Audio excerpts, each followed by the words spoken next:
أنفسهم وأموالهم لإعلان كلمة الإسلام وبشرح لي صدري ويسر لي أمري واحلل عقدة من لساني يفقهوا قولي سبحانك لا علم لنا إلا ما علمتنا إنك أنت العليم الحكيم ولا حول ولا قوة إلا بالله العلي العظيم ولا حول ولا قوة إلا بالله العلي العظيم ولا حول ولا قوة إلا بالله العلي العظيم. Yang semati saudara-saudari ahli ustaz sekalian, sambung pengajian Tauhid Kitab Jurus Samin karangan Imam Al-Fatani, huraian kepada Matan Ummul Barahim karangan Imam As-Samsi rahimahullahu taala. Bismillahirrahmanirrahim. Qala musannif rahimahullahu taala wa nafa'ana bi ilmihi bi barakatil amitin. Qala surat 18 ya? 18 atau 17? 16 kat mana? Kata Ibn Qayyum. Kata Ibn Qayyum. Ibn Qayyum ni secara anak murid kepada Imam Tamiyah di sekitar ini. Dia petik pendapat-pendapat yang berbeza-beza. Kata Ibn Qayyum, dan wajib atas ibu bapa bahawasanya ada ia awal barang yang didengarkan akan anak itu marifatullah. Situ wajib atas ibu bapa bahawasanya ada ia awal mendengarkan akan anaknya akan makrifatullah, mendengarkan tauhid. Jadi hak ni selaraslah Mu'tazilah ko, Jabariyah ko, Qadariyah ko, semua fahaman tauhid, masalah wajib ya makrifat Allah ni daripada budak ni, daripada mengandung lagi ya, daripada mengandung lagi. Siapa-siapa yang isi kalau mengandung nyanyikan dekat telinganya Al-Quran. Jangan nyanyi lagu kuda kepang pula. Jangan nyanyi Hindustan pula. Anak tu masa tu dia sudah mendengar. Masa dia berada 4 bulan lebih dalam perut ibu, dia sudah mendengar. Jadi kita kena banyak baca Quran, banyakkan mengaji, banyakkan pergi masjid, banyakkan majlis fardu ain. Jangan banyak tengok filem Bobby pula. Sebab masa tu anak tu sedang belajar, sedang mempelajari apa yang ibu dia sedang buat. Jadi kalau masa tu ibu dia minat Hindustan, dia keluar masuk, dia besar confirm cari kaset Hindustannya. Sebab dia telah dilatih semasa umur 4 bulan. Pelajaran kita bermula umur 4 bulan, bukan 14 tahun, umur 4 bulan lagi. Sebab tu saudara, orang-orang yang hafal Quran, dia mulakan anak dia dengan umur 1 tahun lagi. Dia memperkenalkan Quran. Dia duduk sebelah anak dia. Ya, ni anak dah tidur, mak dia duduk sebelah ni. Bismillahirrahmanirrahim. Innal ladzina amanu wa 'amilus solihat. Terus sini tangan tepuk anak. Jangan dulu lah. Jangan ni. Tu dia letak anak sebelah. Wow, go. Anak tu anak kepala sepak. Masa dia sebut go tu anak naik kaki. Go naik kaki. Bila besar striker utama kepala sepak. Siapa yang ngajar? Mak bapak. Sebab tu serakul maulud yurul fitrah fa abawahu yuhawidani wa nasrani wa majisani. Anak-anak ni lahir dalam keadaan bersih. Mak bapaknya lah yang Yahudikan, yang memajusikan dan yang mengkristiankan. Tu dia. Nabi bagi tahu macam tu. Maknanya bersih. Sebab tu saudara budak-budak, kalau mak dia India, dia umur 3 tahun, dia cakap India, tak payah belajar. Dia cakap India. Kita orang tua bangka nak belajar India dah 2 tahun boleh cakap lagi. Tapi budak kecil yang tak erti apa, dia boleh cakap. Sebab pelajaran dia semasa dalam perut lagi. Lepas tu kata dia, wajib atas ibu bapa bahasanya ada yang awal barang yang didengarkan anaknya itu marifatullah. Sebab itu Nabi sunatkan kita azan di telinga anak lelaki ketika lahir adalah azan di sebelah kanan dan kamak di sebelah kiri kalau perempuan.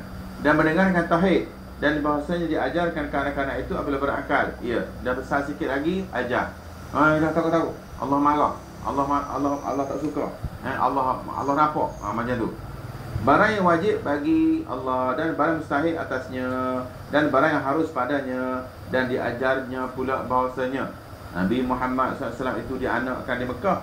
Ini tauhid kita ya, bukan tauhid Mu'tazilah. Tauhid Mu'tazilah dia belajar ketika umur Nabi 40. Umur ke bawah dia tak belajar. Tapi kita ingat, wajib belajar. Nabi lahir di mana? Mak Nabi nama apa? Bapak Nabi nama apa? Nabi bangsa apa? Lahir bangsa Quraisy. Nabi lahir besar di mana? Wajib belajar. Kecuali satu mazhab lagi, dia wajib belajar dia 40 halakat. Alah kata, maknanya Nabi dia umur 40 kata baru Nabi dia. Sebelum tu bukan Nabi dia. Ini satu mazhab yang baru. Sudah tengok kitab saudara ya. Ini ulama zaman dulu ya.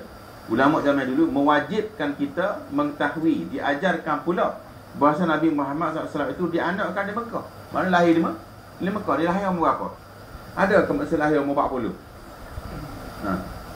Dan disuruh kepada sekalian makhluk berpindah ke Madinah. Mana hijrah Nabi pun kena belajar. Dan wafat ia di Madinah. Hijrah mana dan wafat mana pun kena belajar. Dan namanya Muhammad kena belajar. Anaknya Abdullah kena tahu. Anak Abdul Muttalib, Abdullah bin Abdul Muttalib kena tahu. Anak Hashim kena tahu. Sebab tu saudara, orang-orang tua dia mengajar kita sejarah Nabi ini melalui kaedah berzanji. Berzanji itu cerita Nabi daripada A sampai habis, sebelum disesatkan oleh para Wahabi akhir zaman. Zaman dulu itulah sejarah Nabi. Dia belajar Abtari'ul imla bismizzatil aliyah. Itu dia. Dengan nama Allah, Zat. Dia guna tauhid juga. Abadatul imla bismizzatil aliyah. Dia memulakan kitab ini, diimlakkan tulisan ini dengan Zat yang maha tinggi. Mula-mula start lagi. Tercatat di sana Zatul aliyah. Sebab apa? Sebab nak cerita ni kekasihnya nama Muhammad. Dia kita baca daripada muda dulu saudara. Tok guru saya berjanji apabila sampai musim Maulud Nabi, sudah tahu dah, lembu 7 ekor. Lembu 7 ekor. Orang kampung semua mari berpesta. Daripada ujung sana sekeliling pondok tu, dia pasang lampu ni macam baju hitam ni. Dia pasang lampu merah, kuning, hijau, putih berkeliling. Kemudian dia buat ceramah Maulud. Dia sebelum tu dia ada baca berjanji, baca Quran, baca qasidah, berceramah dan sebagainya sampai pukul 1 pagi. Dan dia lembu dia berbulan makan. Wah tu dia merayakan hari kelahiran Nabi sallallahu alaihi wasallam. Kan inilah manusia yang telah membawa hidayah kepada kita. Umur 40 tu hak besar dah. Sudah besar main mana kalau tidak main kecil? Besar main daripada kecil. Saya besar-besar pun Nabi saya tidak. Tak kata besar lalu. Mesti beranak dulu, lepas tu mengakuk, lepas tu berdiri rebah, lepas tu besar, dah mahir, barulah Tuhan bagi tugas yang mana Nabi. Dipilihnya bukan baru, dipilih sejak belum jadi bumi lagi. Allah Ta'ala pilih Nabi ni jadi rasul sebelum bumi ada lagi.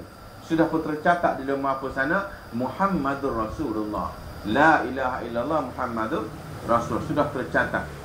Ketika itu saudara, alam ini pun dijadikan kerana Muhammad. Itu akidah kita lah. Saya tak tahulah kalau ada belajar akidah lain pada tu.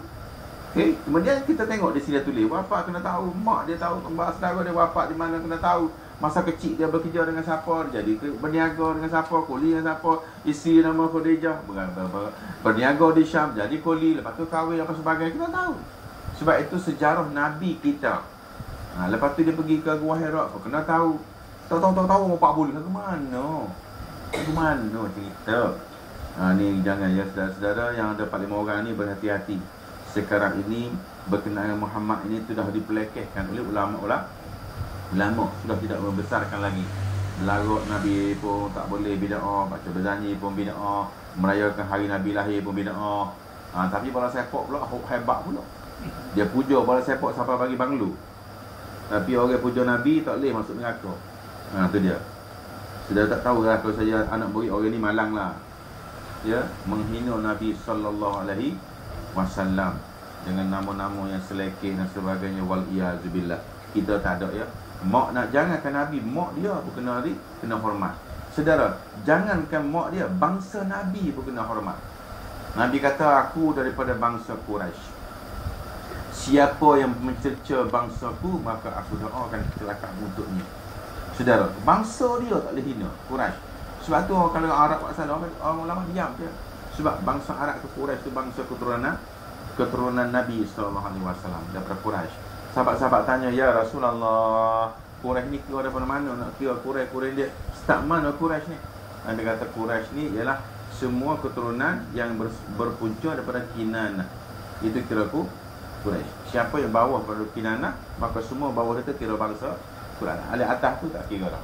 Sebab tu kita bahasa berjanji, Ibni Kinanah bani Quzaimah bani Mudarikah bani Ilyas. Kan? Itulah dia. Kalau sudah baca Sinai tak ada. Baca berjanji bahawa ada sinar, apa tu, Roka, Malaysia, tengok tu pula baca pula Metro lagi tak ada. Baca berjanji, baca sirah Nabi, baru jumpa benda-benda tu.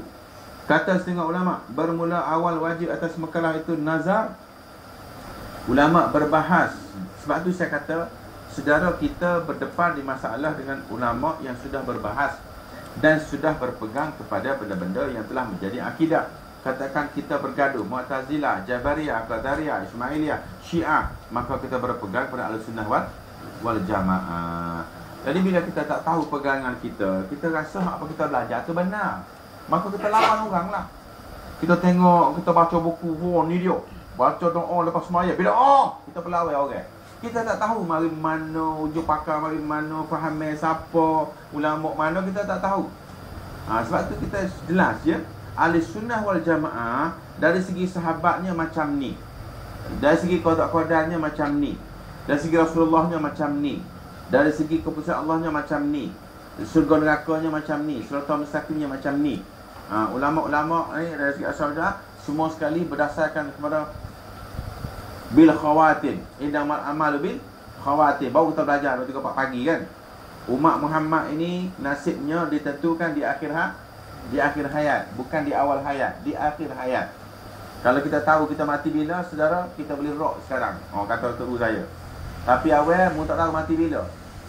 Ada satu orang dia minta jumpa Nabi, minta jumpa setan. Sahabat di kalangan sahabat lah, minta jumpa setan. Lepas tu bila minta jumpa setan, Pak isi dia, Nabi kata mu tak boleh, tak mampu kamu berdepan dengan ujian dia. Dia kata insya-Allah ya Rasulullah, saya iman sudah kuat, tak boleh. Mu jumpa setan nanti kamu akan dia kona, dia beli dengan ayat 14. Ayat 14 tahu, ayat 14. 17 tahu. Dia cabut daun dua. Orang semua ingat dia 20 sebenarnya. Padahal dia 17 ya. Dia action. Sila tak sila. Orang ni pacak cabut. Tahu tak? Mesti tahu ya, saya semua kaki 400 belakang. Jadi dia mari dia tipu kita dengan ayat 17. Ya tak?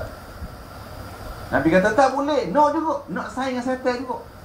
Nabi kata tidak ada manusia di atas dunia ini berjaya melepasi syaitan. Nak tengok juga. Nabi kata tak apalah, aku benar. Mari setan pun jumpa dia. Kau menangis. Dia tanya, awak siapa? Saya daripada golongan umat Muhammad, nama sekian-sekian. Saya diberi Allah satu ilmu firasat, dapat melihat apa nasib manusia, apa. Kalau saya tak, saya tanya saya,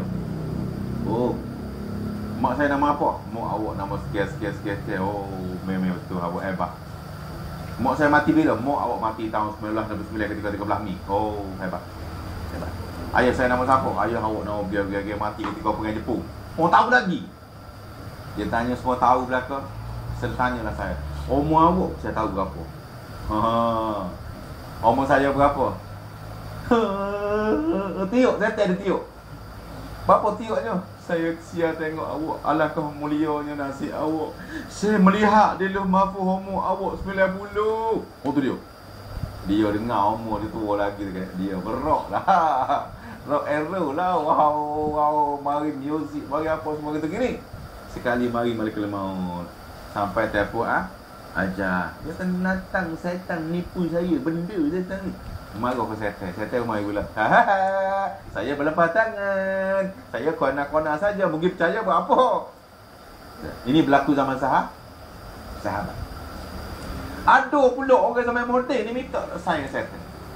Kalau sahabat bertewah, kalau kita ni on ground, kekuatan apa yang kita ada nak berkomunikasi dengan syaitan. Syaitan boleh tipu kita bila-bila masa kalau kita dekat. Syekh Barsisa, pernah dengar cerita Syekh Barsisa? Syekh Barsisa ni seorang wali bertaraf, ketua wali.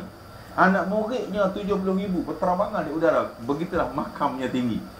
Akhir sekali dia sembahyang di masjid. Syaitan pun mari cuba ke syaitan. Tera-tera je. Dia mari, saya pakai jubah putih, subah putih mari. Dia sembahyang sebelah Syekh Barsisa. Sebelah Syekh Barsisa sembahyang. Allahu Akbar. Allahu Akbar. Dia Syekh Barsisa tengok. Wahai saudara, kata dia, hebat benar ibadat awak, menangis sampai mengalir air mata. Saya dah tua dah, kata dia. Nak menangis sikit pun tak boleh. Kerahnya hati saya, kata dia. Saudara, macam mana saya nak tahu cara saudara boleh menangis? Tak boleh cerita rahsia. Oh, rahsia pula. Ceritalah. Kalau mu tak cerita, macam mana aku nak tahu rahsia dia? Kalau aku cerita, mu tak percaya, mu tok guru, aku ni orang biasa. Aku kerja kilat protong, mu kerja sel-sel belakok, lamuk-lamuk belakok. Dia lama-lama nak tanya juga. Kalau mu nak tahu juga, aku nak bagi tahu kamu.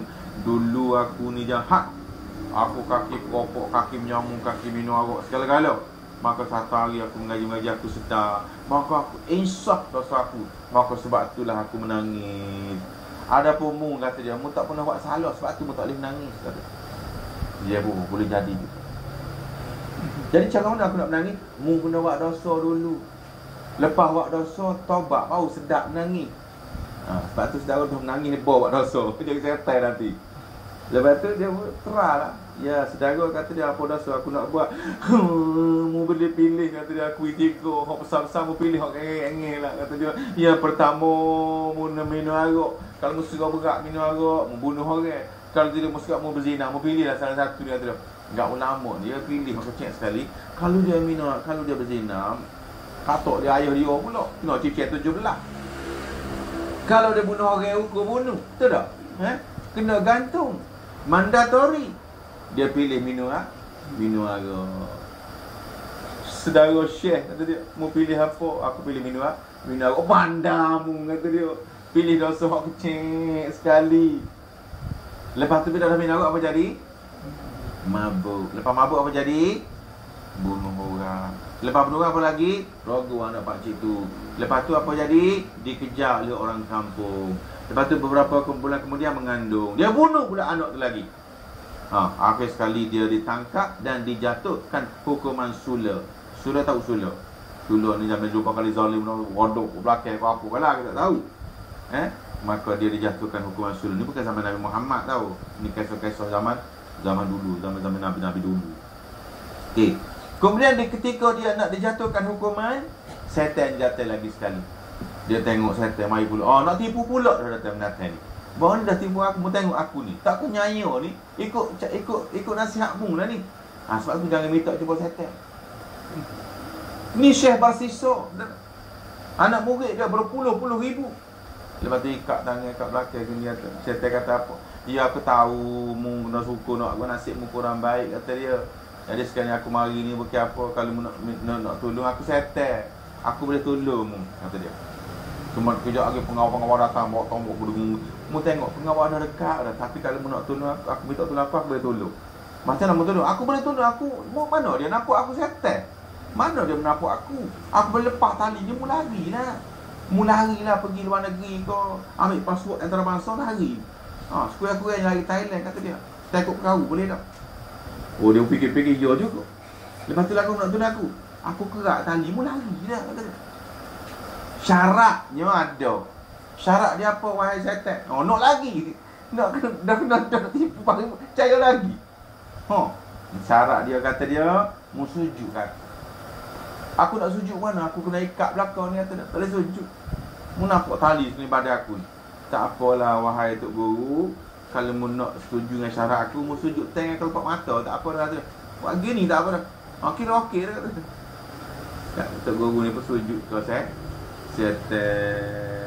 Bila sujud saja, ini bari minka bau lari. Mari pun ngomong mari dengan zat tu mati. Maka Syekh Basisa mati kafir. Ini pula kita. Mana cerita ni Nabi cerita, Nabi bawa kepada umat dia ni supaya panduan kepada kita lah. Supaya panduan kepada kita. Nabi kata ni musuh. Syaitan ni musuh. Anggaplah ia sebagai musuh. Inna syaitan lakum aduwwun mubin fattakhizuhu aduwwa. Musuh kira musuh. Orang kafir musuh kira musuh. Maka kita layan dia sebagai musuh. Jangan buat macam teman setia. Sebab dia musuh. Macam itulah seterusnya. Jadi benda-benda gini kita kena pasang ketika anak kita masih kecil. Ini kawan, ini lawan. Syaitan musuh. Ini orang Yahudi musuh, Nasara Kristian musuh. Sudah punya musuhnya orang Kristian ni. Punya musuhnya Kristian ni, sekalian. Sampai sahabat-sahabat balik dari satu peperangan, dia cantas satu daun, satu pelepah tamar, cacak. dan kemudian sangkut pedang. Nabi tanya dia, lawa mu buat mana mu tengok model mari mana macam ni? Dia kata Yahudi bila balik perang, dia menyandar kat pokok, dia kerak daun, dia cacok, dia sakut pedang dia. Nabi pun man tashabbaha biqaumi fahuwa minhum. Siapa yang mengikut atur cara perangai Yahudi kira Yahudi. Saudara, perangai dia pun tak boleh ikut Yahudi dan Kristian ni. Jangan nak berkawan baik, perangai dia pun tak boleh ikut. Sebab tu dalam satu buku, nama dia buku penuntut apakah? Bukan. Perukunan. Buku Jawi. So, dalam buku tu ulama-ulama tulis siapa yang memakai cepiau tu apa cepiau? Hak topi orang polis pakai tu. Dengan niat tiru Yahudi, hukumnya murtad. Orang tak komen buku ni sampai sekarang masih dijual. Pasal Yahudi dia, pasal kalau kita ikut budaya dia dengan penuh redha, maka hukumnya murtad. Apatah lagi kita menjadikan dia teman setia, tidur sebantal lagi.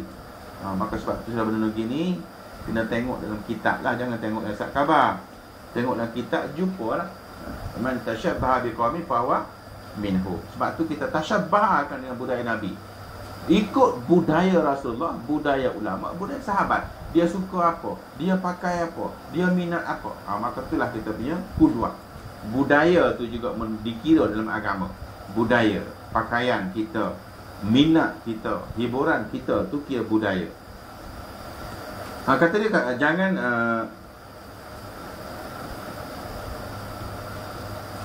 bukan surat apa ni?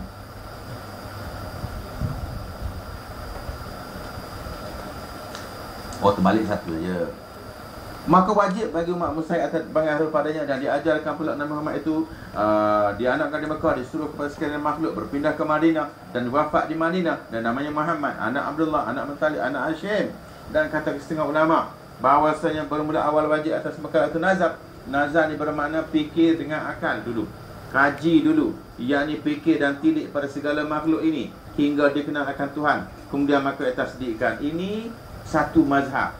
Satu mazhab dia suruh orang-orang kafir ni sebelum masuk Islam kaji dulu, fikir dulu, puas-puas hati tu, barulah masuk Islam. Maka dihimpunkan antara dua kaul itu dengan kita kata awal yang wajib daripada masuk itu makrifat, dan awal yang wajib daripada wasa itu nazar. Satu kata wajib makrifat, kena atau kena pun kena percaya dulu, lepas tu baru fikir, yakni jalan yang menyampaikan kepada dia dikenaki.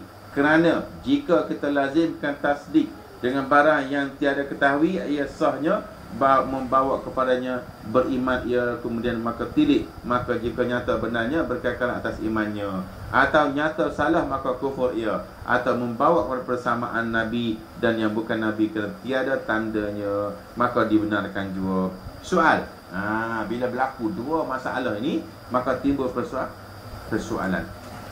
Boleh faham Yang pertama, nak masuk Islam kena kaji dulu. Kena ajak dia kurban bersama, makan bersama, tidur bersama, wi nama Allah dulu kat dia. Lepas tu Quran dia baca, dia puas hati, benar, baru masuk Islam. Satu, boleh faham Satu. Yang kedua, masuk Islam dulu. Apa tu baru boleh nak pakai nama Allah ke, nak baca Quran ke, nak masuk masjid ke, baru boleh. Setakat tu faham Dua pendapat. Soal, jika kita kata wajib nazar dahulu daripada iman, kalau kita terima pendapat yang mengatakan kena kaji dulu, kena fikir dulu, maka apabila kita seru seorang kafir kepada beriman, maka kata ia hingga aku tilik. Kalau kita ajak dia masuk Islam, dia akan kata apa? Sekejap, saya nak kaji dulu, nak tengok dulu mana Quranmu, mana masjidmu, bagaimana cara musuh korban, nak rasul daging korban, rasul macam mana, mani kau pahit.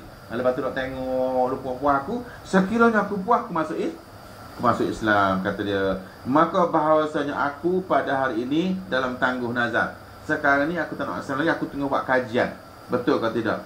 Dan di bawah taradud, mana sekarang aku berbelah bagi lagi, Kristian ke Islam, Islam ke Yahudi. Taradud nazar, apa kau kata, adakah dilazimkan akan diikrar dengan imannya, maka jadi binasa. Kalau kita ajak dia mari beriman, nanti dia masuk kafir balik. Kataku, Binasa kata kamu bahawa nazar itu dahulu daripada iman, atau kamu tangguhkan berapa hari ia nazar? Jawab. Okey, ni jawapan dia. Soalan pertama tadi, bahawasanya tilik ia, jika ada orang itu banyak bercampur dengan orang muslimin, sudah berada di negara orang Islam, sudah kenal dengan orang Islam, bukan duduk di orang hutan rimba dengan sama Afrika, bukan. Sekiranya ia sudah banyak bercampur dengan orang Islam, kita suruh akan dia mengucap 2 kalimah syahadah. Kerana gaib padanya itu ada nazar, macam tak kenal lagi. Sudah merdeka 56 tahun, sudah melihat umat. Kadang-kadang nama panggil Ma'in pun ada. Serah kawan saya punya mahir dengan Islam ni, mengucap pandai, mengaji pandai, semua pandai. Allahu Akbar, tu dia. Dia yang Cina. La ilaha illallah. Aku tak mana pisah dah tu. Siapa budak-budak panggil dia Ismail, tapi tak masuk Islam. Lama-lama masuk Islam betul. Saya nama dia Taki. Nama dia Ahmad Taki. Masuk Islam betul. Jadi kau kami. Jadi kata dia, jika ia jauh, kata, tengok kata, kerana bercampur dengan muslim banyak, maka mengucap 2 kalimah syahadah. Kerana gaib pada itu ada nazar, tak payah kaji lagi, dia sudah tahu dahulu daripada baliknya, dan tiada harus disuruh nazar dahulu. Boleh faham tak? Tiada harus disuruh nazar dahulu. Tak boleh dia ambil Quran baca dulu, tak boleh dia ambil kalimah dulu. Mengucap dulu baru boleh. Tidak harus. Tak ada soalan dah kata.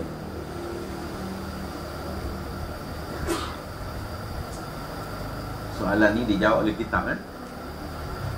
Soalan krisis berkenaan dengan nama Allah sebagainya dijawab oleh kitab. Jawab. Kata dia, maka jika tiada bercampur dengan orang, kejadiannya di puncak bukit, duduk kat gunung Everest tu seorang-seorang, demikian jua diajarkan 2 kalimah syahadah itu atas kaul yang mengatakan makrifat awal wajib pun sama juga. Kaul yang mengatakan wajib tetap kena mengucap dulu, maka ia taklid, kemudian ia tilik supaya kuat imannya. Lepas tu kohor-kohor kita ajar. Dan inilah pegangan kita. Sebab itu saudara, ada 3 perkara yang Nabi suruh segerakan. Ulama punya hujah. Yang pertama, orang yang mati, segerakan perkuburannya. Yang kedua, anak dara yang sudah balik, segerakan pernikahannya. Dan yang ketiga, orang nak masuk Islam, segerakan kemasukannya. Hujung selesai Islamkan 2 orang. Lepas tu saya suruh pergi gaib. Dia jumpa saya, dia kata saya sudah seminggu nak masuk Islam, tak ada orang bagi apa dia. Saya kata macam mana boleh orang tak bagi? Awak masuk Islam dulu, lepas tu awak pergilah report. Kalau awak mati besok dah kira Islam, masuk Islam dalam Masjid Istiqamah. Seorang lagi masuk Islam dalam kedai jamal. Kedai jamal. Sekarang ada lagi kedai jamal kan? Atas kursi kedai jamal. Sebab dalam Islam, bila dia nak masuk Islam, kita tangguhkan, maka hukumnya dosa besar. Inilah dia dalil dia. Dalam kitab, ni saya bercerita dalam kitab. Kalau di luar apa ada? 3 yang Nabi suruh segerakan. Yang pertama, orang mati, hendaklah disegerakan perkebumiannya. Jangan tangguh-tangguh macam orang Cina pula, tahu ubah lagi suruh kerak. Yang kedua, anak dara yang sudah balik, segerakan pernikahannya. Ni kita pergi biar dia sampai umur 28. Lepas tu mula lah, tu dia habis jadi bosia kadang-kadang. Nak kahwin awal, takut orang kata ni masalah, maka benda ni Nabi suruh 2 ni.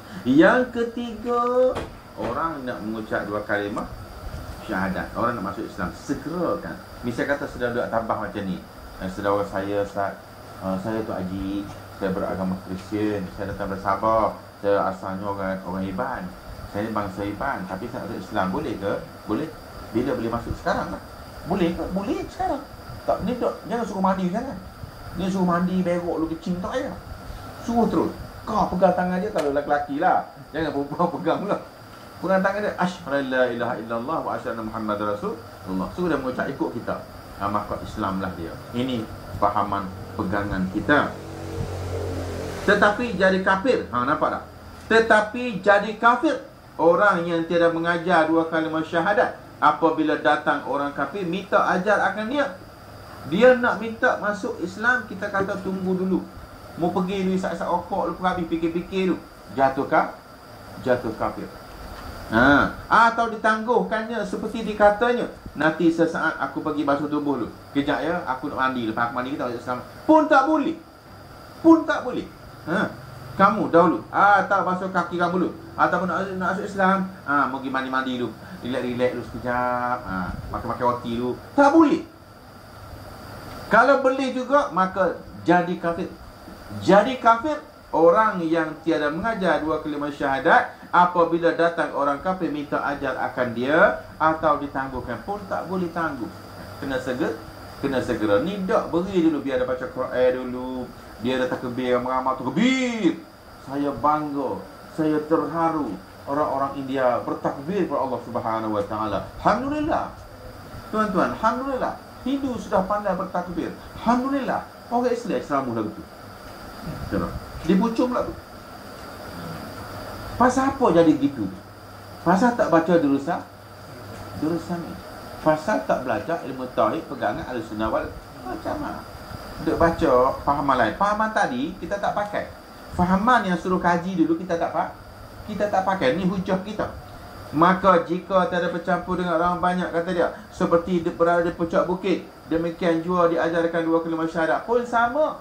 Suruh dia masuk Islam dulu. Atas kau yang mengatakan makrifat awal wajib, maka ia taklid, kemudian ia tilik supaya kuat imannya. Masuk dulu. Apa-apa masuk dulu. Lepas tu baru nak bagi dia apa? Nak bagi Quran ke? Nak bagi dia kalimah Allah ke? Nak bagi dia masuk masjid ke? Nak bagi dia bini ke? Semua boleh. Tapi masuk Islam dulu. Lepas tu baru kita ajar dia baca Quran, lapor kat Jaiz. Jai akan hajar, ada pegawai dia kat sana. Ajar padu ain, ajar baca Quran, ajar semua berislam. Dan kemudian bila dia puas hati, dia akan bagi satu kad masuk kad tukar agama. Tetapi walau bagaimanapun saudara, negara kita khususnya Malaysia menggunakan pendekatan fahaman ini. Masuk Islam dulu. Lepas tu barulah pergi report kat Jaiz. Kalau Selangor Jaiz lah. Saudara, saya bekerja bawah SUK, bawah menteri, bawah Esko Agama selama 7 tahun. Banyak tahun saya duduk di pejabat dakwah Islam.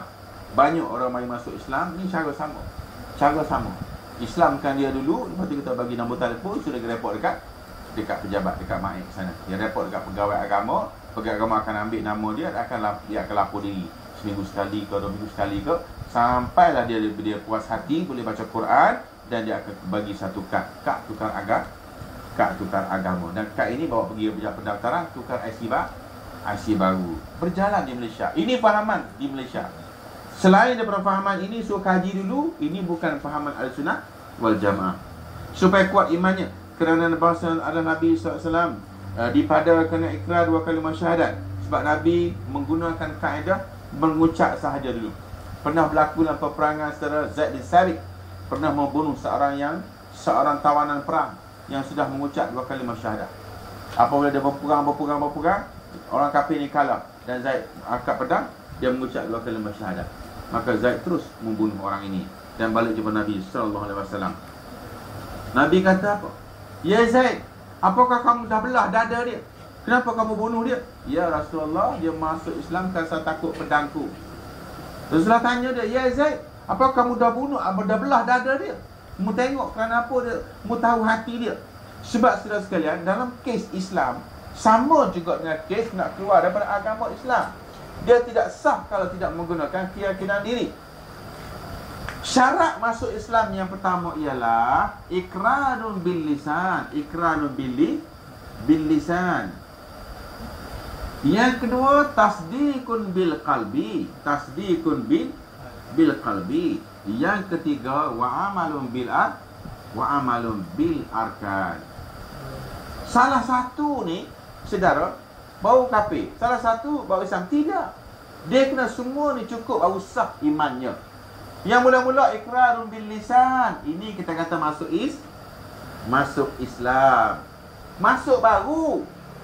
Yang kedua, tasdikun bil qalbi. Yang ini mengesahkan mengesahkan Islam. Itu dia.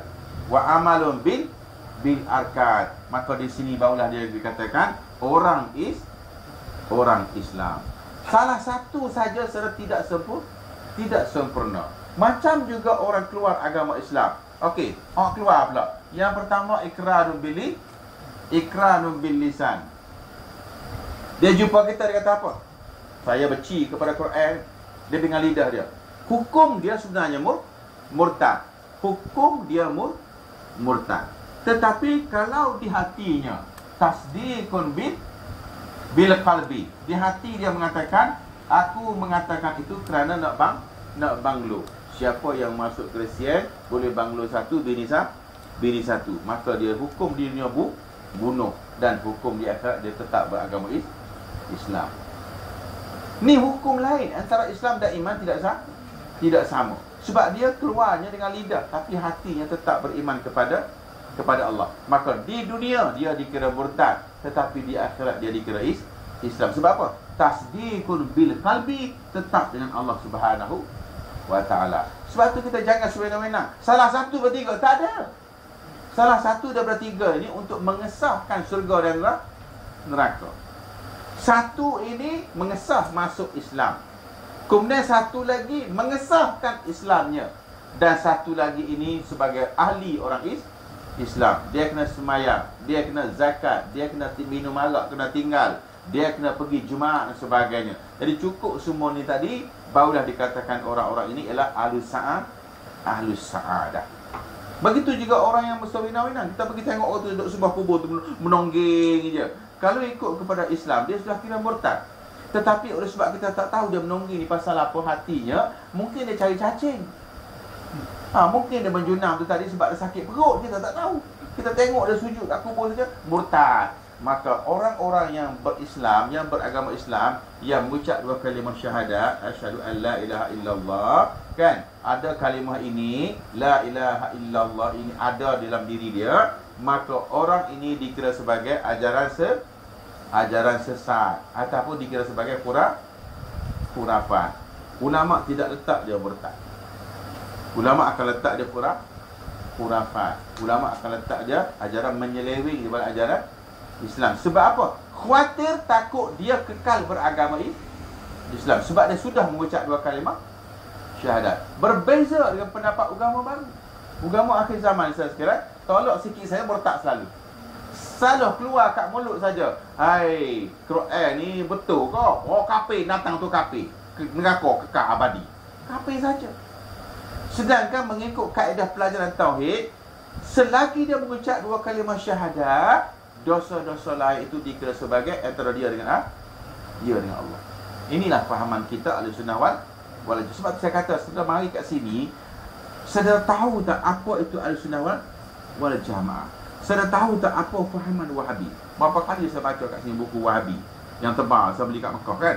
Di antara fahaman mereka ialah siapa yang meninggalkan sembahyang hukumnya murtad, kafir. Hukumnya kafir. Dan kemudian nikahnya kira putus. Dan kalau dia tak putus juga dikira anak-anak zina. Ini fahaman Wahabi. Ada kita pakai fahaman tu. Begitu juga dengan nikah kahwin. Saudara sekalian, macam Syiah. Syiah saudara usul-wina-wina. Saya Syiah. Oh, tu dia. Dengan bangga lagi. Idola saya ialah Khumaini. Ruhullah Hujjatul Islam Khumaini. Ya dianya duduk kat Penang. Bangga mengaku dia Syiah. Sudah tengok nanti baik-baik.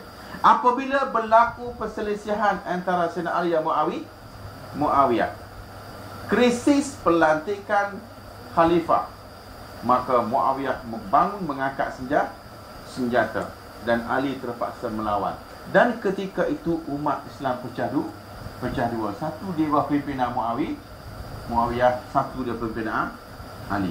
Maka ketika ini saudara sekalian, kumpulan-kumpulan ini memihak kepada Ali ini terus berdendam kepada Muawiyah sampai ke pemerintahan Yazid, sampai ke pemerintahan Yazid. Mereka berdendam kepada Muawiyah ni sampai kepada pemerintahan Yazid. Maka oleh sebab dendam mereka ini, mereka keluar dan menubuh satu pakatan, nama dia Syiah. Nama dia Syiah. Akidah mereka ialah semua yang berada di sebelah Muawiyah ini ialah kafir. Dan semua penentang Ali dikirakan kafir, termasuk Muawiyah dan Yazid. Okey, fahaman Ahlussunnah wal Jamaah. Siapa yang menentang Ali, salah faham sahaja. Siapa yang mana ijtihada fa asaba falahu ajrani, wa mana ijtihada fa akhta falahu ajrun wahid. Dia berpendapat Ali melakukan kesalahan. Kalau benar Ali salah, dia 2. Kalau Ali tidak bersalah, dia dapat 1. Dia tetap tidak berdosa sebab dia menggunakan kepahaman dia, keyakinan kepada Allah Subhanahu Wa Taala. Yang pertama. Yang kedua, dia sahabat yang telah dijamin syurga oleh Nabi sallallahu alaihi wasallam. Dan banyak sahabat di sebelah Muawiyah pun ada sahabat masa itu. Maka bila berlaku pertemuan antara 2 sahabat, yang ini pun sahabat, sahabat, yang ini pun sahabat, maka bila bertemu 2 sahabat, bila bertemu 2 ahli syurga, maka ahli sunnah wal jamaah berpendapat, ya, ahli sunnah wal jamaah berpendapat kedua-duanya ahli syurga. Tetapi Syiah berpendapat kumpulan yang menentang Ali ahli neraka. Angkat tangan kita, siapa penyokong Syiah? Kita kena tahu apa pahaman mereka. Itulah sebab kita kena hadir di sini hari Rabu malam Khamis. Kita nak kemaskan ahli sunnah kita ni apa perpisahan pendapat dengan Jabariyah. Apa perpisahan pendapat dengan Qadariyah. Apa perpisahan pendapat dengan Mu'tazilah. Apa perpisahan kita dengan Syiah. Maka oleh sebab perpisahan inilah, maka kita keluar daripada pahaman ini, maka kita duduk di bawah satu bendera namanya Ahlussunnah wal Jamaah. Banyaklah saudara mari kat sini, saya rasa 3 tahun akan datang pun tak habis lagi pengajian. Ada tafsirnya berbeza tafsirnya, ada hadisnya berbeza hadisnya, ada hukumnya berbeza hukumnya. Maka kita belajar kitab yang kita pegang. Nama kalau iman namanya Syafi'i. Kalau tafsir namanya apa dia tafsir yang kita pegang? Tafsir Baidawi, tafsir Jalalain, tafsir Ar-Razi, tafsir Ibn Katsir. Dan ada tafsir yang menggunakan pahaman Mu'tazilah. Macam tafsir Azhar dikarang oleh Profesor Hamka. Dia berpahaman Mu'tazilah. Saya baca banyak kali tafsir dia. Di antara dia berpendapat Siti Hawa adalah dijadikan Allah SWT bukan dari tulang rusuk Adam. Lepas tu masalah dia timbul. Habis kalau tak jadi tulang rusuk Adam, jadi berapa? Kena ada alternatif. Okey, sebab contoh ya. Adam dijadikan daripada tanah. Semua orang setuju. Hawa dijadikan daripada apa dia? Tak ada dalil. Dia tak terima. Hamka tak terima. Kaum Wahabi tak terima. Habis kalau tak terima ada tulang rusuk, kena tulis dah. Tulang apa? Tulang rangka ke? Kena tukarlah tulang apa? Tulang sup ke? Kalau tak ada apa-apa, kita tak pakai. Maka Ibn Mas'ud berpendapat Hawa dijadikan oleh Allah dari tulang rusuk sebelah kiri Nabi Adam. Maknanya dari sebelah kiri Nabi Adam. Rusuk sebelah kiri, bukan tulang rusuk sebelah kiri. Rusuk sebelah kiri. Sebab tu rusuk sebelah, kalau bilang sama. Sebab dia bukan tulang rusuk sebelah kiri. Sebab apa saudara? Di dalam kisah riwayat dia, apabila Adam makan buah anggur berwarna putih, naik ke atas pentas, malaikat sangkut dia. Kan, sebab India ada sangkut kalung. Naik di atas pentas, dia makan, dia pening, dia tidur. Dia celik mata, di sebelah kiri dia ada wanita. Di sebelah kiri dia ada wanita. Ya Allah, ya Tuhanku, siapa di sebelah kiri aku ini? Di sebelah kiri mutilah ya Hawa. Bolehkah aku nak kahwin dengan dia? Nak kahwin selalu tuan?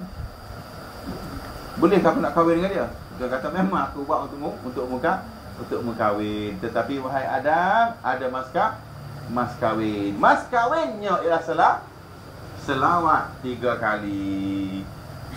Nabi tak ada lagi, Adam sudah selawat. Apa dia cakap? Sebab apa? Dia nampak di Lauh Mahfuz sana tertulis nama Muhammadur Rasulullah. Dia tanya, siapa ni ya Allah? Nabi kata, saya kata apa? Ya Allah, ini kekasihku. Maka Tuhan perintahkan, innallaha wa malaikatahu yusalluna 'alan nabi. Hak selawat kat Nabi serah bukan malaikat, Allah sendiri. Allahumma salli ala Muhammad ni Allah sendiri sallallahu alaihi wasallam. Sudah main. Sebab tu siapa yang semayang tak sebut Allahumma salli Muhammad, semayang batal. Siapa baca ketubah tak sebut Allahumma salli Muhammad, ketubah batal. Ada soalan saya kata tu? Maka Hawa ini daripada Adam, tetapi dijadikan daripada sebelah rusuk kiri Nabi Adam. Maka itu pegangan kita ahli sunnah wal. Sudah boleh kata Adam bukan, Nabi daripada Hawa. Daripada apa cakap? Kalau bukan daripada sebelah rusuk telah rusuk, Nabi apa? Maka kalau tak ada peganglah Ibnu Mas'ud. Jangan rekod cerita pula. Ni percaya tidak, tapi alternatif tak ada. Saudara nak pergi kata baru, jangan pakai jalan karak lah. Apa jalan apa? Jangan pakai jalan apa-apa pun. Yalah jalan apa? Cakap lah. Tak ada. Takkan nak ke langit. Ini pun sama. Bukan daripada telah rusuk, habis apa? Cakap lah. Telah kurang ke, labi ke. Ini Ibnu Mas'ud. Sebab itu saudara, kalau saudara baca tafsir yang dibuat oleh bukan ahli sunnah wal jamaah, banyak tafsir Quran itu bercanggah. Maka sebab itu saya itu hari saya punya komputer saya tak macam mana tak jadi delete semua kita tak ada lagi. Maka saya pun buat download lain. Saya buat download lain saya sekalian. Lepas tu aku habis download tu. Download maghrib ni subuh aku habis. Lepas tu saya buka tafsir baru ni. Semua lagi kebanyakannya fahaman Mu'tazilah. Saya nak cari fahaman yang lama yang dulu, ada tinggal 2-3 buku saja. Tinggal Ar-Razi, tinggal Ibnu Katsir dan tinggal Jalani. Hak lain-lain kebanyakannya fahaman Mu'tazilah. Sebab tu kalau saudara tidak mempelajari Ahlussunnah wal Jamaah, saudara akan terima apa saja tafsir yang dibuat oleh ulama. Itu balas ni. Dia kata dia betul, pasal tu lah. Pasal dia tak faham, dia berpegang ni, pegangan ni fahaman siapa. Macam tadi lah, fahaman Syiah, dia kata fahaman Ahlussunnah wal Jamaah. Fahaman Mu'tazilah, dia kata fahaman Ahlussunnah wal Jamaah. Sedangkan kita dah pisahkan. Bila perpisahan berlaku, Jabariyah, apa fahaman dia? Qadariyah, apa fahaman dia? Mu'tazilah, apa fahaman dia? Takkan secara malam ni nak cerita habis. Of course kena mari sampai 2-3 tahun. 2-3 tahun. Ni tengok sebelah tak ada. Lepas nak pergi lagu mana? Ni baru buka surat 6. 6 ke? Ni baru buka surat 11. Kat dia ada 100. Kemudian kata dia wayaj. Mana tadi? Dia semua ke tadi? Ada soalan? 16. Okey. Kemudian kata dia, maka jika tiada bercampur kerja, wajib kita syahadahkan dia juga atas kaul yang mengatakan makrifat itu awal wajib, ya. Kita pegang hak itulah yang kita pegang. Maka ia taklid, kemudian ia tilik supaya kuat imannya. Biar dia masuk Islam dulu. Kemudian dia nak apa ambil, nak masuk masjid. Okey. Cuma jaga sikitlah. Saudara satu mu'alaf masa saya belajar, dia masuk Islam. Dia masuk Islam, lepas masuk Islam, saudara, dia kata air spire berdi. Dia cedok berdi. Dia buat orang kata, "Woi, masuk Allah tu." Dia ambil semaya Allah. Terus lagi semaya pula. Dia semaya, Allahu Akbar. Bismillahirrahmanirrahim. Tepi sikitlah. Jadi kita dah apa dia baru masuk Islam. Dia marah budak-budak pondok rapat dengan dia. Dia baru masuk Islam Cina ni. Dia ni siap masa tu. Jadi kita semaya sebelah dia macam ni. Allahu Akbar. Jadi budak-budak tengok belum rapat kan dia. Sikitlah. Kita nak buat apa? Apa kita nak buat? Dia baru masuk Islam. Jadi apabila dia sudah masuk Islam, sebab itu kita gelar dia mu'alaf. Sebab dia belum faham. Dia tak tahu, dia tengok gitu. Tu perempuan pakai kurung. Jadi ketika itulah dia gelar mu'alaf. Pasal apa? Dia tidak begitu faham dengan Islam. Maka sebab itulah mu'alaf inilah nak kena jaga. Zakat dia kena bagi kat dia. Duit zakat boleh beri, ambil lagi dia, boleh ambil peterah lagi, boleh ambil zakat lagi. Kemudian kalau dia nak kena tolong dia, jangan tengking dia. Sebab apa? Dia mu'alaf. Kalau mu'alaf atau qulubum, mu'alaf yang sedang dijinakkan hatinya. Itu sebab ni lah. Sebab dia mengucap tanpa faham. Hari ni ada orang berpendapat dia kena faham dulu Islam. Dia kena belajar dulu. Dia kena mari tengok kita semaya, mari gurbel sekali. Dengan miniskirt dia tu. Dia mari tengok orang Islam gurbel. Saya jumpa Tuan Guru cakap masuk masjid kena tutup aurat. Sekarang saya sudah tutup. Tu dia. Saudara, tutup aurat ni kalau dia Islam, kalau bukan Islam awak tutup macam mana? Tutup dengan guni pun awak tetap kafir. Tutuplah dengan guni 4 lapis pun awak tetap kafir. Hak tutup ni kalau dia beragama Islam. Kalau kafir masuk masjid awak tutup macam mana, pakai jubah, pakai purdah pun dia kafir, tak berubah. Kotoran dia kan tidak berubah. Yang tak boleh masuk tadi bukan pasal dia tak tutup aurat. Innamal musyrikuna najasun. Tu sebab dia ulama tak benar. Bukan pasal tak tutup aurat. Sedara orang Islam ramai maksud tutup aurat dah. Berapa ramai Allah pada sepak pergi mandi kat Masjid As-Salam tu. Dan atas kau yang mengatakan nazar. Ni perbahasan dia. Dan atas kau yang mengatakan nazar. Kena kaji dulu. Awal wajib, maka disebutkan bagian dalil serta mengucap 2 kalimah syahadat hingga ia faham. Kerana tiap-tiap orang diseru akan dia oleh Mustafa. Mana setiap Nabi mengajak orang kepada Islam, kepada iman, maka berkata ia baginya, lentangkan olehmu atas tanda. Dia sentiasa minta dalil kan. Tu hujah dia, kebenaranmu. Maka didatangnya mukjizat, maka jatuh sebenarnya, maka percaya ia, maka Islam atau tinggal ia atas inat, maka binasa ia, kita bunuh akan dia. Maka bila masuk Islam, bila dah tunjuk mukjizat, baru dia masuk Islam. Kalau dia tak masuk Islam, baru dia boleh bunuh. Saudara sekalian, ini pegangan yang bukan Ahlussunnah wal Jamaah. Dia ni Nabi berdakwah masa tu, semua orang Mekah, semua kafir belaka. Jadi bila kita tiba-tiba kita sore mari, of course dia akan tanya, mu siapa? Saya Muhammad. Mu anak siapa? Anak Allah. Mu sekarang mu jadi apa? Jadi Nabi. Gila dah dia ni. Tapi bila kita semua orang sudah Islam, nak tanya apa lagi? Sudah berlaku perang salib saja 4 kali. Perang salib saja 4 kali. Peperangan besar saja berlaku melebihi 30 kali. Nak tanya lagi Muhammad siapa? Maka sebab itulah ulama tidak terima nazar.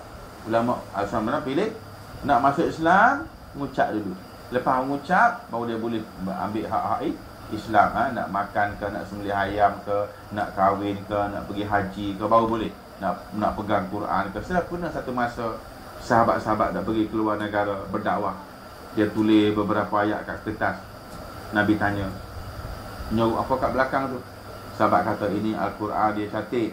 Sudah ambil. Jangan bawa pergi ke negara bukan Islam. Aku takut ia akan diambil oleh orang kafir. Zaman tu lah Nabi sudah tidak benar.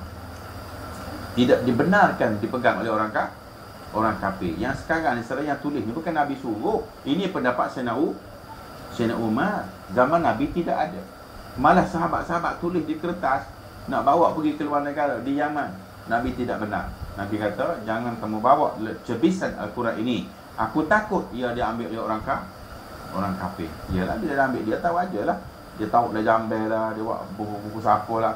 Berapa banyak saudara Al-Quran, majalah, tulis nama Allah, tulis ayat Quran, buat bungkus nasi lemak.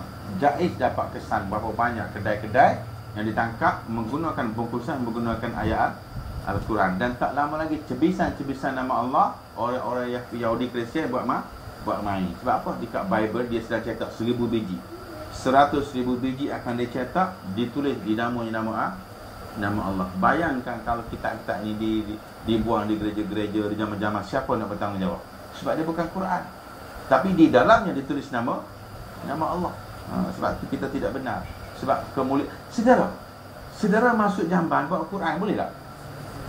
Kenapa tak boleh? Sebab jamban tu najis, tempat kotor. Saudara, Bible tu najis. Bible tu najis. Kenapa kita panggil dia Bible? Saya tahu tak? Bible ni dulu ada Taurat dan Injil. Dulu ada Taurat dan Injil. Sekarang Taurat pun tak ada, Injil pun tak ada. Saya dah tahu sekarang ini dia sudah tukar New Testament dengan Old Testament. Kemudian dua ni dia akan buat satu kitab. Dia akan buat satu kitab macam ni sekalian. Di buku dia. Kemudian buku ini akan dicatatkan di tengah-tengahnya satu garis begini. Tanda dia di tengah-tengah. Hak ni hak lama, hak ni hak baru. Dan buku ini digelar sebagai Bible. Bukan kitab dari langit lagi. Dia sudah merupakan rekaan Yahudi dan Kristian. Dan dia bukan Injil lagi. Dia Bible. Bible bukan Injil. Dia merupakan Old Testament dan New Testament. Dia boleh buat satu kitab, dia boleh tembus tengah-tengah ni bagi dua. Maka ditukar nama kepada Bible. Nak buat Allah kat sini lah. Kena tahu Bible tu apa. Bible bukan Injil. Dia telah ditukarkan, modified oleh orang-orang Kristian dan Yahudi. Dipackagekan New Testament dengan Old Testament. Dan di tengah-tengah nombor satu lain dan digelar sebagai Bible. Ada soalan dekat tu? Nak sangat beri Tuhan kat orang lain. Allahu Akbar. Nak sangat beri Allah kepada bangsa yang telah menjadi musuh Allah. Dia kata apa? Agama samawi. Ya haula wala. Sebelum saudara balik, saudara tengok Quran semula ya. Bila saudara balik sebelum tidur nanti, buka satu surah. Lam yakunil ladzina kafaru min ahlil kitab wal musyrikina munfakkina hatta ta'tiyahumul bayyinah rasulun minallahi yatlu suhufan mutahharah. Baca sampai satu masa saudara akan bunyi innal ladzina kafaru min ahlil kitab. Kaji dengar lagu tu. Innal ladzina kafaru min ahlil kitab. Ini saudara Yahudi dan Nasara, Yahudi dan Kristian. Tu dia. Innal ladzina kafaru min ahlil kitab wal musyrikina fi nari jahannam wal musyrikina fi nari jahannam khalidina fiha ulaika hum syarrul bariyah. Ni dia. Saudara, yang pertama innal ladzina kafaru, kafir dari golongan ahli kitab. Kristian itulah dengan Yahudi. Wal musyrikin, kafir penyembah berhala. Fi nari jahannam khalidina fiha, dalam neraka kekal abadi. Ulaika hum syarrul bariyah. Macam mana boleh keluar artikel dia juga agama samawi berhak masuk syurga? Saya nak tanya dia agama apa profesor? Agama apa profesor? Hidup lagi jadi pensyarah lagi. Tak baca ke? Innal ladzina kafaru min ahlil kitab wal musyrikina fi nari jahannam khalidina fiha ulaika hum syarrul bariyah. Aku tanya budak hafiz kita tu, betul ke tak Al-Quran ni? Tak ada rekaan. Tapi kenapa kita mengatakan agama samawi ni juga ahli syurga? Quran mana? Tuhan mana yang beri autoriti kepada ahli kitab ni ahli syurga? Sudah gazet di dalam Al-Quran Karim. Nak berunding lagi tu. Masuk syurga pintu mana? Inilah dia saudara, apabila kita tidak membaca tauhid. Okey, kemudian kata dia, dan kau yang mengatakan nazar tadi, itu kita tak pakai ya. Maka nyata sebenarnya percaya, maka Islam tinggal di atas inat. Kalau dia tak masuk juga, baru kita bunuh. Faedah, kata Syekh Luqani pada matan Jahrul Tauhid rahimahullah ta'ala. Ada kitab ni rumah saya, Syekh Luqani ni. Tetapi kitab dia saudara, 3 kali ni lagi. 3 kali ni dan dalam bahasa Arab. Ni matan Al-Luqani ni pun boleh buat refer kat sana. Mungkin Haji Man boleh baca, dia bahasa Arab. Kita tak reti. Pada matan Jahrul Tauhidnya Allah Taala wa azam bi anna awwalan mimma yajib ma'rifatun wa fi khalqun muntasib wallahu alam. Kan apa maaf dan hidayah. Assalamualaikum warahmatullahi taala wabarakatuh. A'udzubillahi minasyaitonir rajim. Bismillahirrahmanirrahim. Alhamdulillahirabbil alamin wassalatu wassalamu ala asyrofil anbiya'i wal mursalin wa ala alihi washabihi ajmain. Allahumma ya Allah ya Qahhar ya Jabbar ya Alim ya Rahim, iftah alaina wa ala suriyatina futuhal arifin. Wa sallallahu ala sayyidina Muhammad wa alihi wasallam. Alhamdulillahirabbil alamin.